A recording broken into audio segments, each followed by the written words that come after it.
think we might as well go ahead and get started. So thank you all for coming. Very much appreciate it. I'm Doug Brake. I'm a policy analyst with the Information Technology and Innovation Foundation. So ITIF is a nonprofit, nonpartisan research and educational institution that promotes public policies to advance technological innovation and productivity. We at ITIF generally encourage the widespread digitization of the economy with the belief that an expanded digital economy can ensure robust economic growth and continued improvement to our standard of living. But of course, the shift from analog to digital brings its own unique difficulties, and perhaps nowhere are these difficulties more obvious and acute than in the realm of digital copyright infringement, where the widespread duplication of copyrighted works takes only a few clicks of a mouse. We have to rethink the enforcement mechanisms needed to support our intellectual property. So we're here today to talk about one such rethinking, the Copyright Alert System. The Copyright Alert System is a voluntary collaboration between leading internet service providers and copyright holders designed to reduce digital copyright infringement through a progressive series of graduated notifications. The Copyright Alert System has now been operating for a little over a year and has gathered a substantial amount of data on its initial operations. Here to discuss this information, we have a panel of experts that have been working with the alert system. So first we have Jill Lesser. Jill is the Executive Director of the Center for Copyright Information. This is the institution behind the alert system. Prior to running CCI, Jill served as Senior Vice President of Domestic Public Policy at AOL Time Warner. And before that, she was the Deputy Director of Public Policy and Director of the Civic Media Project at People for the American Way. More recently, Jill advised nonprofit and corporate clients on media and communications policy issues with a particular focus on consumer protection, intellectual property, and free expression, and is a board member of the Center for Democracy and Technology. Also Steve Marks, who is the Chief of Digital Business and General Counsel at the Recording Industry Association of America. Mr. Marks oversees the legal, litigation, business affairs, and technology departments of the RIAA. Mr. Marks regularly negotiates music royalty deals with popular online streaming, locker and bundled music services, and also led the launch of Music Matters, the first online guide for legal music services in the U.S. Tom Daly is responsible for providing legal, policy, and strategic level advice at Verizon. There he oversees policy in numerous areas, including video, cloud, healthcare, and the Internet of Things. Mr. Daly also serves as Head of International Public Policy and Regulatory Affairs with Verizon, with responsibility for developing and implementing Verizon's public policy objectives in a wide number of areas, including wireless, internet and internet governance, security, and data protection. Tom also serves as the chair of the Center for Copyright Information. Jerry Berman is the founder of the Center for Democracy and Technology. CDT plays a leading role in free speech, privacy, internet governance, and architecture issues affecting democracy and civil liberties on the global internet. Mr. Berman is also the president and chairman of the Internet Education Foundation, a Washington, D.C.-based nonprofit established by leading internet companies and public interest groups to conduct programs designed to educate policymakers and the public about the commercial and democratic potential of today's decentralized global internet. Mr. Berman heads the advisory committee to the Congressional Internet Caucus, which is a bipartisan group of over 160 members of Congress which sponsor internet policy forums and speaker programs to increase congressional understanding of the internet. So if you all want to participate as well, please don't just shout out. We actually have a hashtag. I think we have it displayed up here for hashtag Copyright Alert Review. We're also planning to allocate some time at the end for questions from the audience. And with that, I'd like to turn it over to Jill to present the findings of the first year report from CCI. Thank you, Doug, and we appreciate the invitation of ITIF. We are happy to be here representing a groundbreaking effort of cooperation among the content industry and the technology industry around copyright infringement and educating consumers about the importance of copyright protection and just the explosion of the market in digital entertainment. as Doug referred to, I come to this process honestly, having spent a lot of time in prior lives trying to get to the center of some of these issues, largely unsuccessfully, because 15 years later, here we are having largely the same conversation, although I am proud to have been part of this successful effort. I joined the Center for Copyright Information upon its formation and after several years of negotiation among the parties that put together the copyright alert system and the center to engage in educational efforts around copyright infringement and really start to help to turn the tide, educating consumers about the value of digital entertainment to everyone. So we are really excited, and I will not go through the report line by line. I know that all of you have had access to a copy of the report. It will of course be available digitally. We have finished our ramp-up phase. We are in, as Doug alluded to, now in our second year of operation, a year where we expect the size of the program to double. But we have some really positive takeaways from the first ramp-up period. And the first is not to be undervalued the fact that the ramp-up was smooth and successful, and that the program, which we intended to build in a way that protected consumer privacy, that developed an easy-to-use, inexpensive way for people to challenge alerts that they received that they believe might have been sent in error, that we had a good partnership with our advisory board and during the process with consumer organizations to make sure that as we developed the program, it was both good for the corporate members of our coalition and also had the interest of consumers sort of right at the top. We, in the course of the 10-month ramp-up period, sent 1.3 million copyright alerts. That means that notices that were generated by the content industry, either the movie studios or the recording industry folks through their vendors, notices that were sent to the ISPs and then matched to consumer accounts, generated 1.3 million alerts. Of those alerts, and I think just to make sure everyone understands the program, it is a tiered system. There are a maximum of 6 alerts under the program, 2 at each level, an education level, an acknowledgement level, which really requires someone to say, yes, I received this, and a mitigation stage. Of those alerts, the vast majority were sent at the education stage, and we only had 3% of our alerts sent at the very last 6 mitigation stage. And so while we cannot draw any definitive conclusions from that data at the moment, what we certainly can say is that the trends are as we had hoped, and frankly, as we had expected. We are hoping, having built an education system, that consumers respond to educational messages. And we spend a lot of time on the front end doing research into how to speak to consumers about these important issues, what it is they understand, what it is they don't understand, and importantly, providing them access to easily accessible digital entertainment that is authorized and at reasonable price points, often for free, in a variety of different formats. And we believe that aspect of what we've been doing has been successful. Secondly, I referred to earlier, we designed a notice review process where we partnered with the American Arbitration Association, which is the largest alternative dispute resolution organization in this country, to set up a system that allowed consumers who reached the mitigation stage to go directly to an independent place and potentially challenge those alerts. As I said, we had 1.3 million alerts. We had only 265 appeals filed during that time.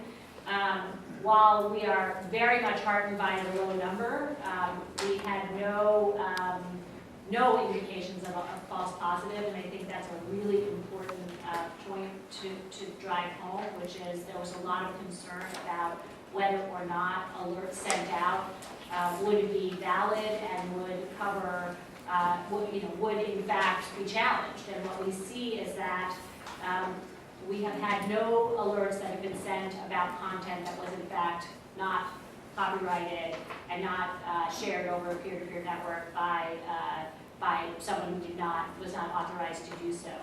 But what we also can take from those 265 cases is that the process is working, that consumers are able to take advantage of a system when they believe an alert might have been sent in error, that they have been doing so, that while the vast majority have been validated, meaning the consumer, it was appropriate to have sent that alert, and the case was in fact not won by the consumer.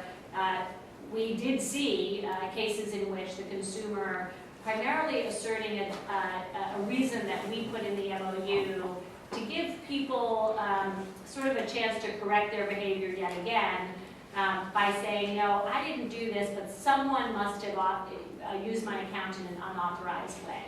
And under the MOU, we kind of give people one chance to do that. You know, if your wireless is unsecured, or you forgot to tell your nephew who's living in the basement that copyright infringement might not be one of the things you're allowed to do in the household, that you can sort of make the case that there was some unauthorized use of your account. And we have seen a few of those, but we hope over time those will certainly minimize. The other sort of big piece of news, I think, is that we try to look not only at the information inside our system during the 10 months, but we went out and did some additional research about consumer attitudes. Because what we really want to understand is what do we do now? How do we enhance the program? And we found a couple of things. One is that people do report that if they received an alert, or they knew someone who received an alert, more than 60% of them say they would stop engaging in copyright infringement immediately. So one of the things we're going to be doing going forward is engaging in a broader awareness campaign. While 1.3 million alerts is a big number, particularly as it looks at a beginning phase, it's also a small number compared to the number of instances of copyright infringement we see. And so what we hope is that a broader awareness of the program will help expand its impact, in addition to the expansion of the program from what we hope to around double the size in 2014.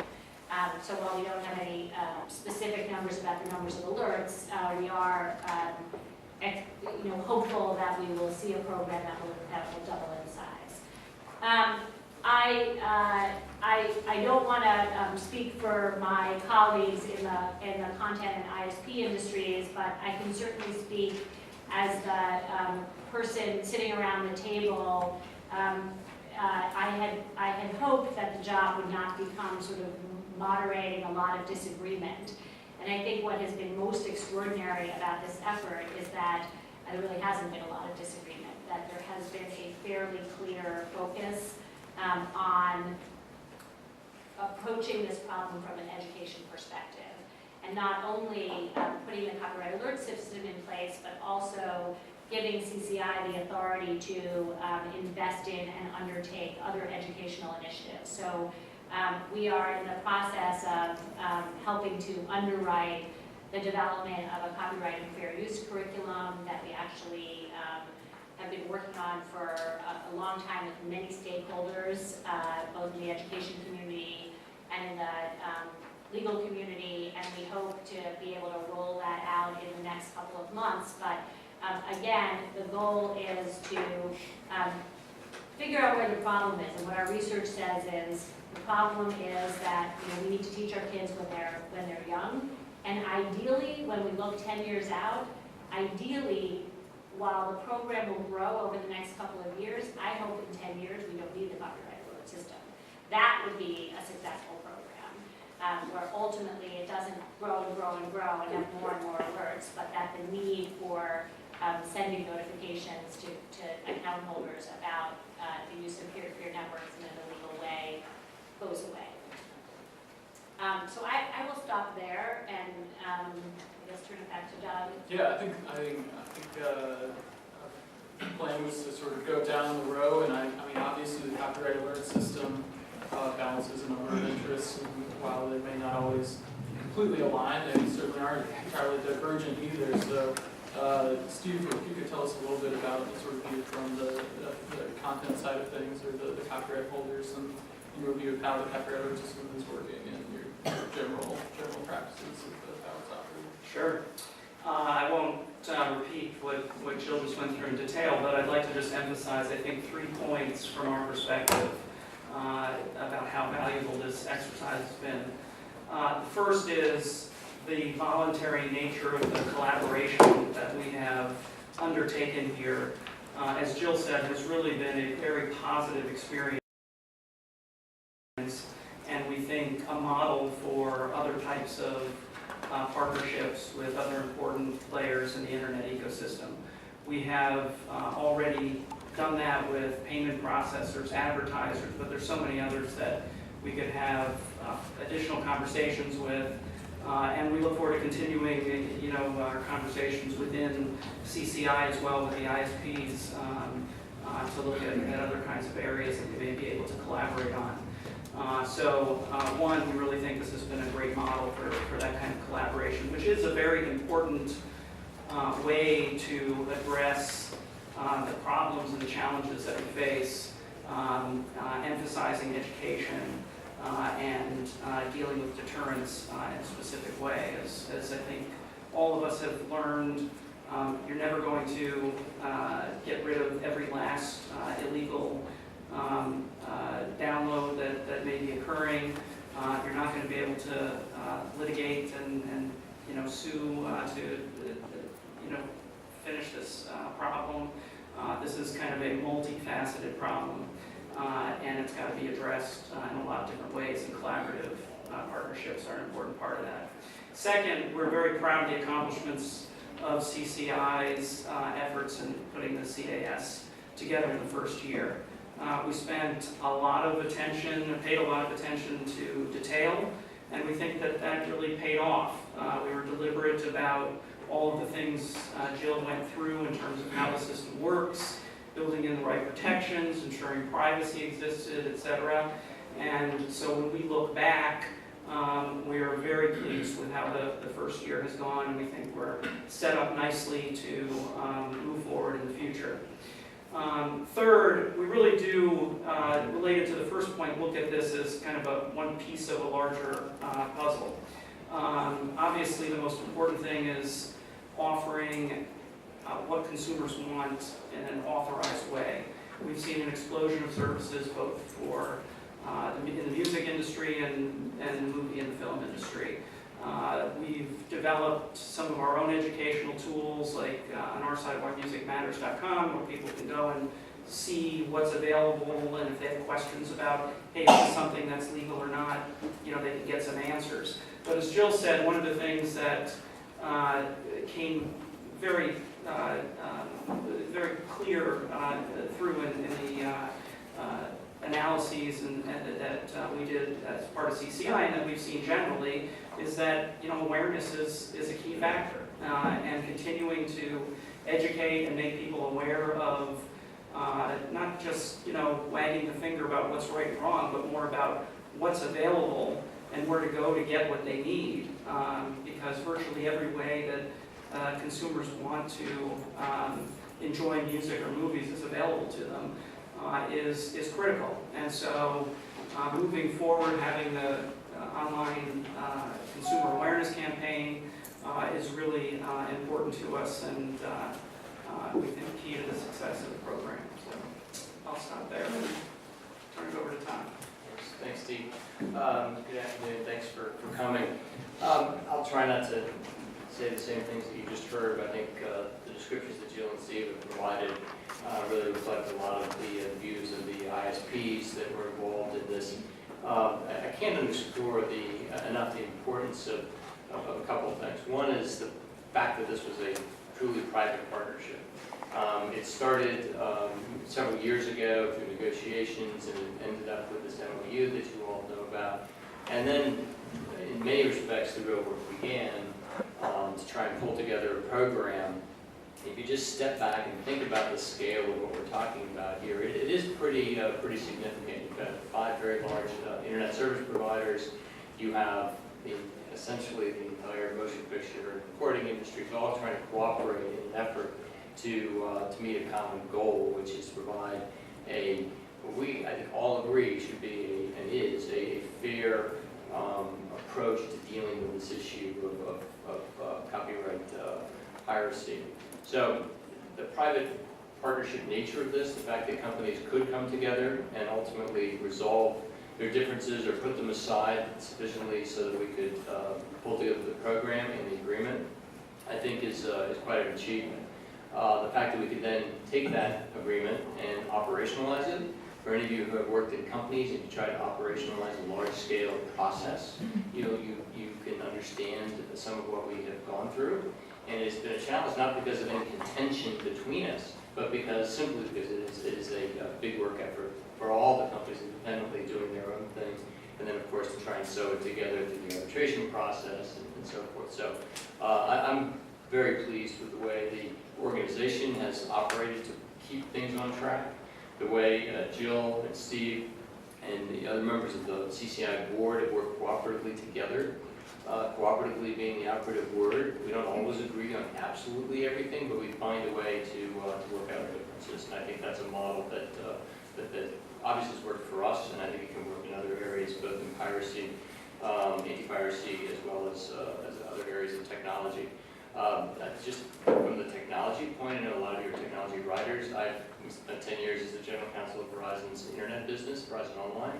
So I've been involved in content and all kinds of technology and legal and policy issues since broadband was born. So I'm well aware of the challenges that we all have, and I think that this model, the way we've done it, has actually worked very well, and I'm pleased about that.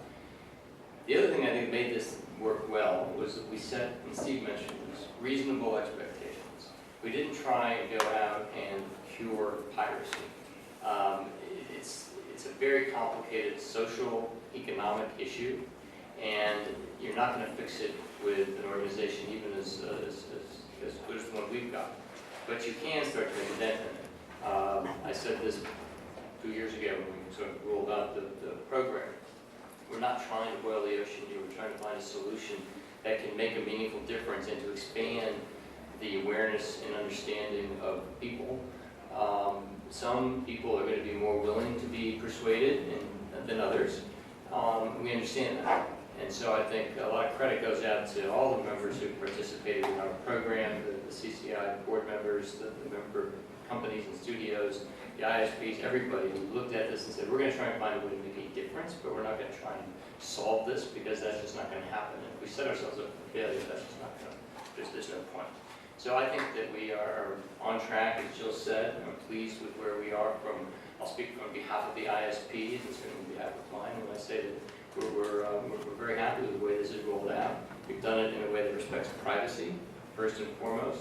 We've done it in a way that we believe helps, that does respect our customers.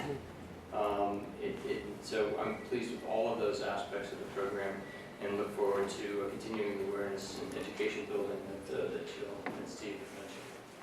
Jerry? Thank you. I agreed to serve on the advisory board for this project because I think it is groundbreaking.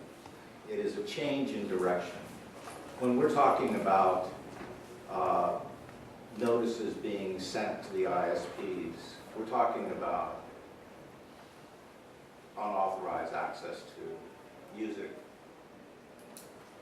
movies, television shows on P2P networks. It's extensive. And if we want an internet to work and be open and not shut down with the wrong kinds of solutions, we have to find ways to curtail piracy in a way that's consistent with internet values. This program moves strongly in that direction. The notices trigger not a prosecution, but an alert. an effort, alerts sent to consumers to say, are you aware that this, you don't have authorized access to this music? We don't think you do. First of all, that notice is sent without disclosing who that consumer is. There's no transfer of personally identifiable information to the ISPs. The ISPs then send the notice to the consumers, and it's a string of notices. You get several chances to change your behavior, and also to be educated that there are other ways to get legitimate content. And that's an exploding market that's growing.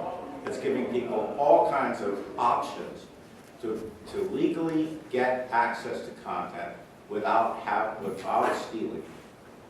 This is an effort to move consumers in that direction.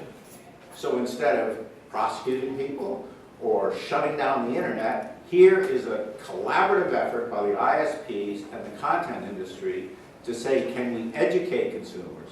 Can we actually create better digital citizens who understand that something is wrong, change their behavior, and being aware, finding out that they're aware when they get one of those notices that they're doing something that's not right, turns out from research and focus groups to be an important consciousness-raising event which says, change your behavior. And I think that over the course of the year, while there's not enough, there's a lot of data, but not enough to make conclusive findings, we're all encouraged by the response of consumers. Many of them are stopping. Are they stopping forever? Not sure. But they're stopping and moving somewhere else to legitimate content. And then efforts are being made to increase that education and show them where that content is.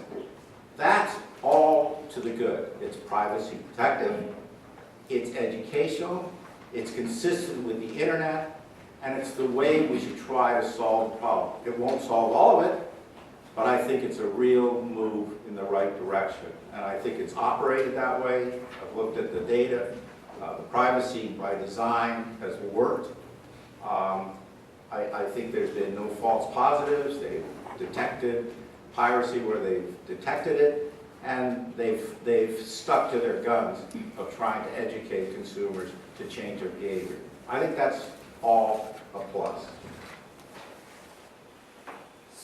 All sounds fantastic. I've taken a brief look at the report, and from an initial look at it all, was very encouraging to me personally.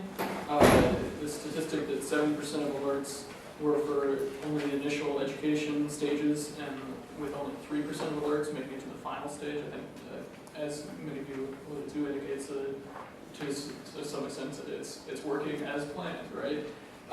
And so, Jill, as you said, looking 10 years down the line, maybe the final goal is to have no need for this sort of system.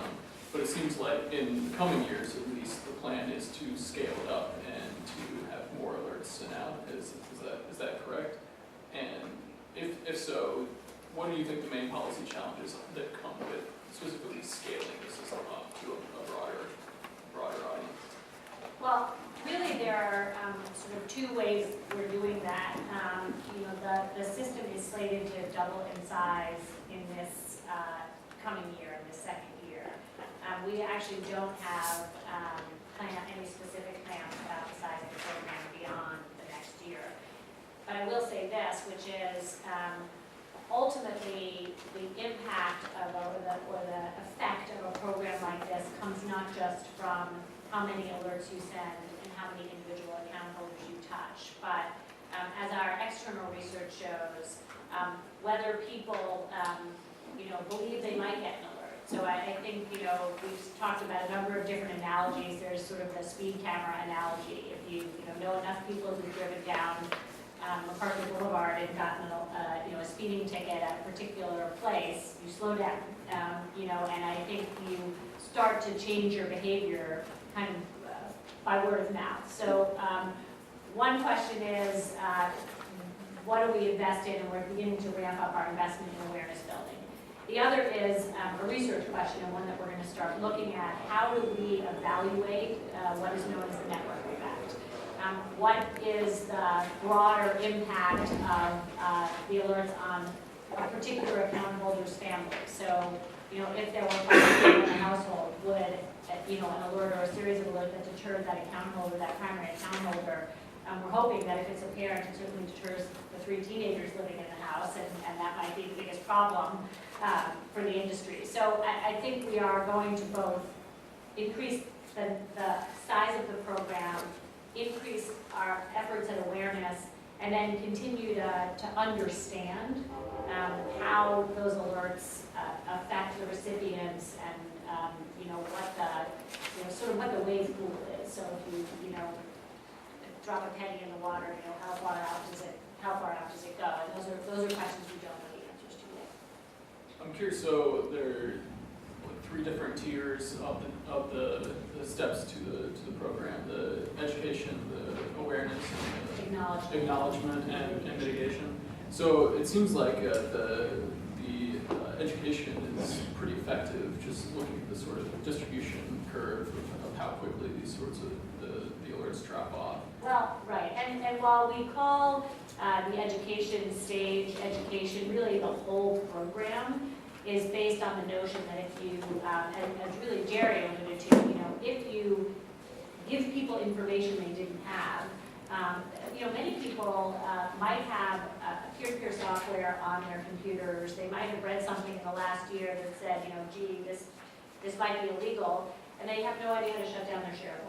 So there's lots of behavior that is actually passive behavior that one would expect if you get a notice that sort of lays out what could be going wrong in your system, whether it's you or someone in your household, that you're going to take immediate action.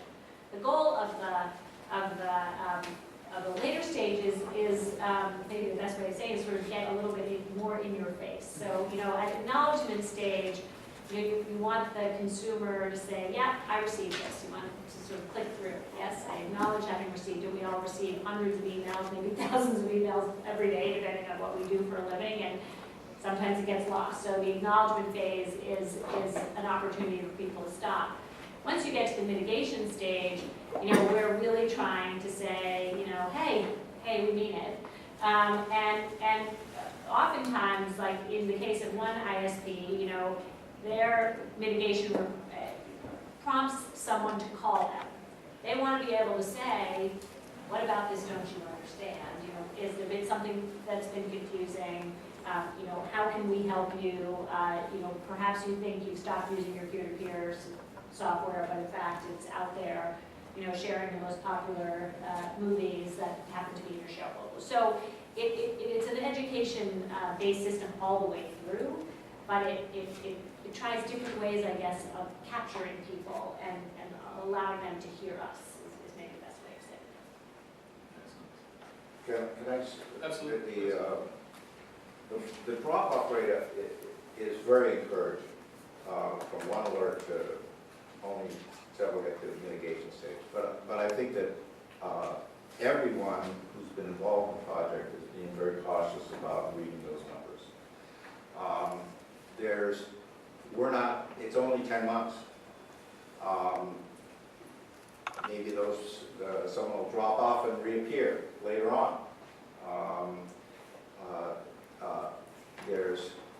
It hasn't gone full scale, so there's really not a complete sample. So there are reasons that say be cautious and look at more data to find out what's happening, that someone hasn't switched accounts or they're just waiting a period of time to get back in.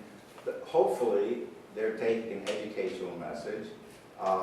It could be a parent then telling their kids, hey, what you're doing is not kosher, and going off to the CCI site where you can find a lot of ways to do it legitimately and inexpensively.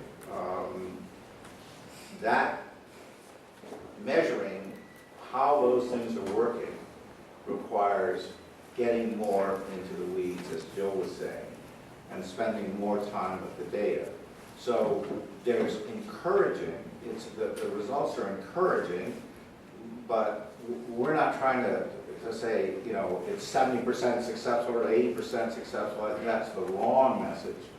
The better message is that there's enough going on that's in positive here, that the companies and the ISPs are prepared to keep going down this path and see it as an encouraging path. And anything that goes down this path of voluntariness, education, digital literacy, helping people understand what is legitimate sharing, what's not legitimate sharing, in a very complicated legal environment, but a very easy one to copy things, is, I think, the way to go. And I think that's my takeaway from this program. It's an effort going in the right direction. I would say, just to add to that, from our perspective, it's not just about teaching and explaining, but also learning from the data and understanding what's effective and how consumers respond to different things. I mean, we've seen a lot of migrations in the last 10 years in our business. First, physical to digital, then we had kind of online to mobile. We're now going through download to access. A lot of change in a decade, for our industry. We're 65+% digital right now in terms of revenues, and we'd like to figure out that's great for us in terms of being able to do that for our business, but the other migration we'd like to learn about is how you migrate those people who, and again, we're kind of targeting what we call kind of the casual, infringer, or the person who's doing this more casually.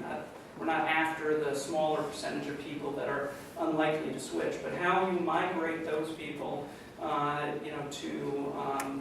use authorized services, and that's a learning experience for us as well. And as Jerry said, as we get more data, we'll have more information not only for how this program works, but for all of our businesses, which is ultimately going to redound to the benefit of consumers, we think.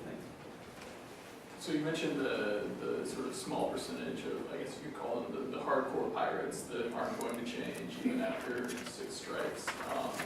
So it seems like in the past there were some content holders that were happy to exercise their right to sue such users. Do you see this as an affirmative move away from that sort of practice, or do you think that that's still an open possibility for those hardcore pirates to go after them that way? Yeah, I'll speak up because we were the ones that had that program. From our perspective, that program served a purpose at a certain point in time, and also accomplished a lot of things.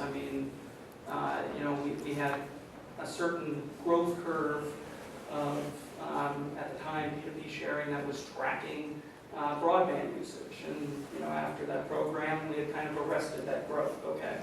No one thing is a silver bullet that served a purpose for a particular time. We think now, as I was saying earlier, and I think everybody has said, that the voluntary collaborations are more of a focus and a better way for us to address these problems, because you're able to sit down and have a communication with others in the internet ecosystem who also have a very critical stake in terms of the challenges it poses to their business. So that's much more of our focus today. Can I just pick on one when you say after 6 strikes? Strikes has a meaning on the net. 3 strikes and you're out. 6 strikes, there's no strikes here. That's part of what I think is good about the program. If anything, the people who do the notices and figure it out are saying, it's not how to get someone off the net, but how can we do a better job of getting them to legitimate content? Maybe you have to do the notices better, or maybe we can do some advertising, or maybe we ought to chat with them. They're looking at options in the educational open internet framework, which I think is the right frame to have a success without breaking the net. And I think that the commitment to an open internet here is very positive part of this story. I think obviously this was, Stu gave the appropriate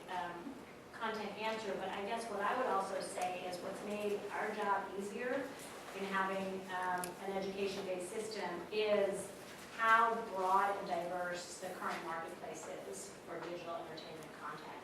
And, in the research that we've done, in the case of music, for example, 70% of the users that we surveyed reported either buying or using authorized content in the prior year. That's a big number. That doesn't mean that there's not a segment of them that are also engaging in copyright infringement.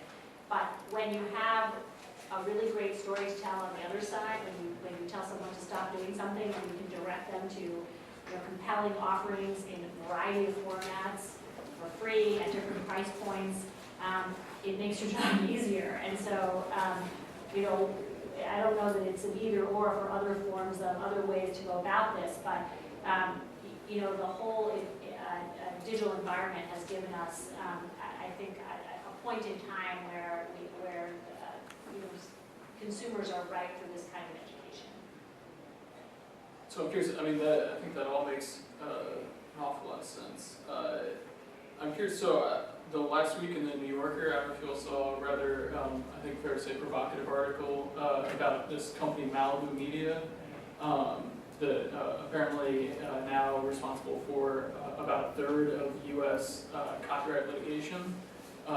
It's a pornography company that apparently sends out these litigation notices and brings in and then offers to settle. I'm curious, what you all think of those sorts of practices, and if there's any concern about the sort of accumulation of data within the copyright alert system poses a target for those sorts of companies to come after that information, if that's a concern. I read the article, though I have no more information about their practices than anyone else.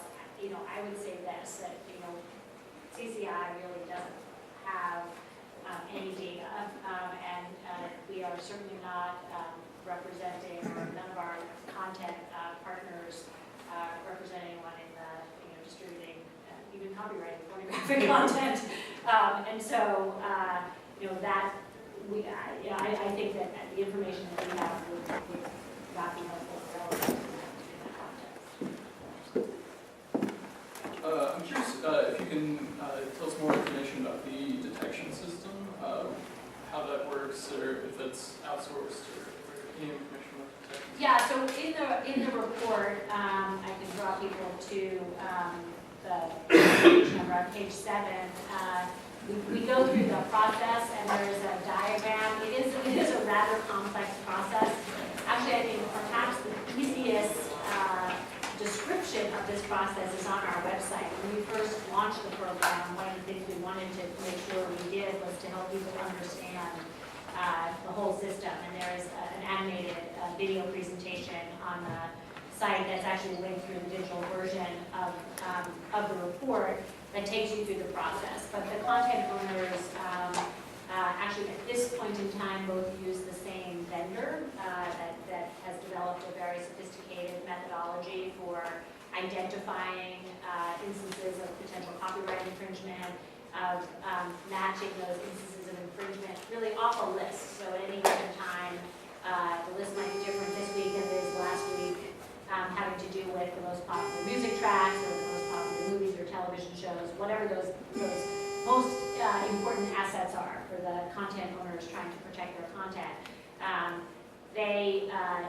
The vendor goes out and first of all finds instances of those tracks or files being shared on peer-to-peer sites. They go through, particularly on the video side, a very comprehensive review, making sure that we're only capturing whole files. And that is a really important piece of this program. While there have been, there's litigation about what is and is not copyright infringement, it is very clear that the distribution of whole files of whole copyrighted content over peer-to-peer networks is copyright infringement. And so this program only focuses on capturing whole files. So we're not looking for, a file entitled Superman that's 20 minutes of Superman movie and 3 hours of a kid's birthday party. And there is a very deliberate human interaction to make sure that we don't capture those. And in fact, as I said earlier, we've had no false positives since the program began in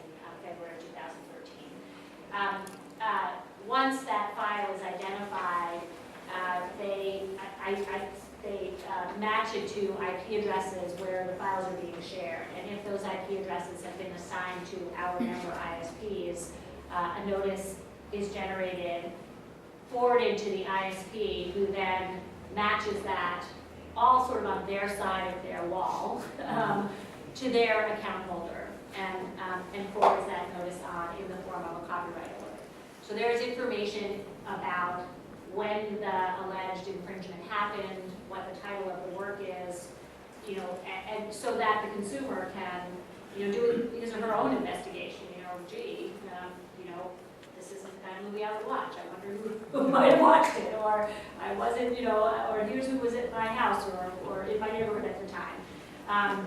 But the process that we focused on is the robustness of identifying the content, the verification process of making sure we verify the right IP address, that it's sent to the right ISP, that the ISP then has a privacy protective mechanism for informing users, and then while this is not in the process diagram, you're sort of the other side of the process is ultimately making sure that consumers have an easy way to link to the American Arbitration Association, you know, at such time that they want to challenge the appeal, so that the whole process is seamless and really one direction. But as I said, there's a diagram which is probably much easier to follow than my description, and there's you know, a video for the uneducated on our website. Great, thank you. So the little time we have left, are there any questions from the audience? Just any questions? You open to a comment? Sure. Cool. About a year ago, less than a year ago, I set up the Center for Copyright Integrity, so we're sharing the CCI initials. I want to point out it's easier for me. Your model is set up to cooperate with the private companies owning the internet. Instead of their models knowing that human nature is to share, so people will like them. So they're using or abusing fair use as their defense to let everybody else do the file share, and they're not getting nicked for it. Number two is the process can't work. Not all the stakeholders are present at your table. There's no representation for artists and photographers, which is the #1 infringed group. Number three, the consumer attitude is I won't get caught. Awareness is simple. Theft is a crime. It's actually a point that Bob Goodlatte finally picked up on in my year of reading this, is that theft, piracy, infringing, downloading, plagiarizing, skimming, scamming are all the same activity, which is theft and it's a violation of Title 18 of the Criminal Code. And free, we said, is a reasonable price point. Actually, it's not. Free, when as an entity, means you've given into the model that others have set up, but the cost is always to the consumer, because the consumer is still being algorithmed and bought and sold. So those are, I'd share that with you.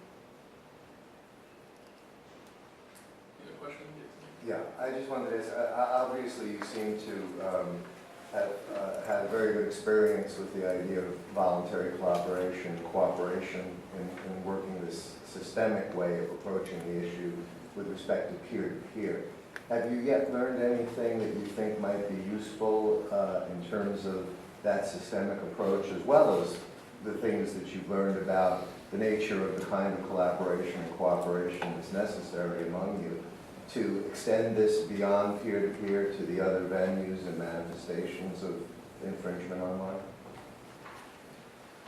So, do you mean within CCI or? Well, I mean, you know, we have, there's host sites, there are different venues that we see where infringing activity is conducted. And again, the same issues arise about awareness, education, how do you do it in ways that, you know, respect privacy, how do you do it in ways that involve genuine collaboration where everyone's taking some responsibility. And it seems to be a lot more difficult in approaching those other areas or venues than it has been with respect to peer-to-peer. And I was just wondering if there's anything that has come out at this point, even at this preliminary stage, that you think might be useful. Well, I think the first thing that I'd note is that the awareness and the education that we were trying to be broad enough so that it's not so specific to, I mean, obviously the alerts are the alerts based on a PhD, but the kinds of other educational efforts that we've already undertaken, or things like, you know, developing a curriculum or some of the things that we're going to be doing in the future for online are really designed to be broader, and have broader messaging. So that component of CCI, which is a very big component of what we're doing here, is broader than just peer-to-peer. You raised a very good question about whether there's a way to extend to other areas that we all know are problematic for us, and those I think are, going to be subject to, discussions in the future. I think we're here to say we're glad this first year went well. We're prepared for the second year, and I think part of the being prepared for the second year along that way is having discussions about how to address some of those other issues. So I think one of the things that would be very interesting for everyone would be your sense of what you've learned about the behavior of the people that you're aiming at, the consumers that you're aiming at. What have you learned about their behavior in this context that will help inform ways of addressing the other venues? Well, I think what's important is, well, we've certainly learned that they're receptive to these messages. We have learned some of that just from the alert system. We've learned more of it, in fact, from our direct research, whether it's survey research or focus group research, really talking to them about what kinds of messages. And, the number of people who don't realize what they're doing, who don't understand the risks in their behavior, or frankly, haven't spent the time to look for the fact that new alternatives are coming on every day who might satisfy their need for a particular genre of entertainment that, they've sort of gotten so stuck in the inertia of, well, this is how I do it. The other is, as with anything in this area, or even technology policy generally, there's always this, you kind of take a step to sort of hone people in, you break the ethos of the internet, or you can't build in consumer protections, or you undermine consumer privacy. Well, we haven't reached out to any other stakeholders as CCI. I think there is a lot to be learned in a deliberate cooperative approach, and one that says, you can build these systems. You can put a stake in the ground and say, we want to protect consumer privacy, so we're going to hire outside experts to make sure that's being done, and deliver those reports to CCI. And we can, work with the American Arbitration Association and build a process where consumers who have questions or complaints can easily use that. And so hopefully, just by virtue of having an operational system that has all these piece parts and that has been done very methodically, allows those conversations to be had in a little bit more productive way. I mean, you have to have willing participants. You have to kind of stop, throwing insults across the table. You have to sort of stop for a second and say, can we do this? And the people who are at the table for years negotiating, you can speak to this more than I, but I think that's what we're down here, is we finally say, okay, we're going to do this, so now let's get down to the hard work of actually. Can I just comment, Alan? I mean, I think one of the things that really eye-opening for me was some of the focus group data. In other words, instead of making assumptions about what people are doing, why they're doing it, really ask them what they think about intellectual property. What do they mean by sharing? They have very sophisticated, well, I don't want to characterize, but very interesting ideas about what is fair, what's the difference between a movie and music. Sometimes the argument is not that buying it isn't the right thing to do, but it's not available. Or it's like the Game of Thrones. Game of Thrones takes pride almost in sometimes in saying that they're the most pirated show around. It's probably because it's not available. So one of the solutions in there is to find ways to make more content more easily available. But I think that the education part and learning and the curriculum things that CCI has been working on are modules that can be used in a whole range of contexts.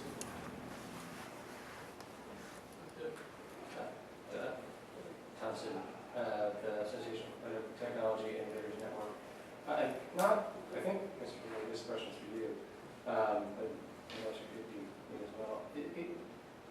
but I think the way the privacy system works.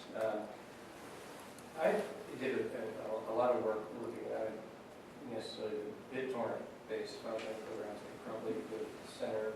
We're receiving most of the notices under the CAS right now, but the preceding generation. And there were very significant problems there that cropped up right about the time enforcement began. Conduct that I think I can fairly describe as what looked like to an outside observer deliberate fraud, tricking people into doing things they did not intend. That happened on a wide enough scale that there were multiple breaches of national, corporate, federal, data security, and personal data security. And so one of the things that I'm interested in understanding is whether when people get these notices, they probably have some contact with, some of them may have some contact with their ISP. Is there any way to, in a sort of, while preserving privacy, do they collect that data, figure out, are people calling and saying, I didn't know I was doing this? Are they calling and saying, I haven't secured my wireless network? I would just sort of wonder whether there could be some sort of mechanism to understand a little bit better about, exactly why are people getting these notices? Because I think that is an important question that could become more important as this program becomes, rolls out in full and becomes quite successful. So from the customer standpoint, you receive an alert and you're wondering why, what is this all about? So taking on faith that you really have no idea what's going on or any of this. So much of what we try to do is give people the opportunity right in the alert to know where to go and try and find out. A, it explains what it is. B, it tries to bring them over to a website so they can figure this out. If they want to call us or call our tech support, we actually, and other companies have done the same, have set up special groups that understand the program and can talk the customer through it. Quite often what happens is that you talk them through the process of recalibrating the security settings on their router. I mean, there are a number of different positive benefits from this type of program.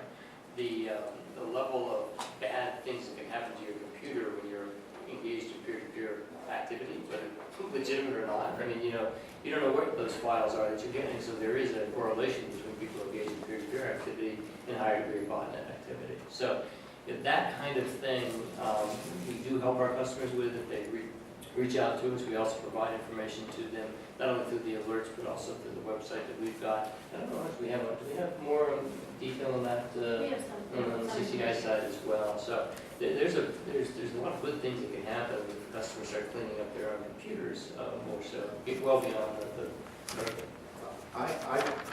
So, privacy, I think it can be done and protect privacy. That data can be anonymized, and I think it would be, I can't tell these companies what to do, but the interaction with their customers and with people who are caught in the system, finding out what's bothering them, why they're doing it, or what's going on, would be, I think, a rich database that could help, direct you to new ways to change behavior. I always love to talk about Amazon. I'm always calling Amazon, email, chat, phone call about what's going wrong with my package or something they sent me. But I'm sure that they're looking at that. They look at that data and then they change their model. Maybe my privacy's gone, but still, I think it's that kind of on-the-ground research would be, I think, really helpful. Yeah, and we do, I'm sorry. Just going to add one point, and that is that, and others have said this, year one is sort of behind us. Now we're looking at year two. So one of the things that I think we will do is look at how, what's the interaction in a sense, because it may be that by adjusting the language we use in our alerts, we can provide better explanations on how to reset your router, whatever it may be, and ultimately increase the effectiveness of the program and the messaging around it. So this is not the notice part of this, what we say, it isn't static, and I think we really can and should look at that as we go forward. Yeah, I was just going to give you one example of been able to do just that, not in a, sort of, not a scientific survey, but do it actually as the program has run, and that is with the appeal process. So we have been able to have access to, in an anonymized way, the reasons that people have written in the little boxes, why they are appealing. And what we found, and again, very few appeals, but enough to be able to see a trend, and that trend was several appeals were filed based on a complete lack of understanding of the way peer-to-peer works. So I got 6 alerts on the same song. How could that possibly be? Why would I steal the same song 5 times? Okay, so one of the things that told us was our information heading into the appeal process was insufficient, and we modified it, and so that immediately seeing that, because one of the things we don't want is we want people appealing, but we don't want people appealing who are going to have unsuccessful appeals, because they're going to be frustrated, and that doesn't benefit anyone. So if they click through and they said, well, I think I want to file a request for review, we'd rather have them say, this is specifically what these reasons for review mean, and here's some more information to link to the way peer-to-peer works, and there's more information about that on our website, because that is the kind of information where one of the benefits of the voluntary system is it took us 2 weeks to change that information and provide more access to information through the AAA on our site. So that's another benefit of these voluntary programs, where we can really see a trend and jump on it and hope to reduce that confusion. That, I think we're 2. I'd like to thank our panelists. Before we finish, I'd just like to say one thing. I want to thank Jill for, we've been up here talking about how pleased we've been with how everything's gone, how positive it's been. I think a lot of that's been the result of her leadership, so thank you for guiding us the last couple of years through this process and getting us to where we're at.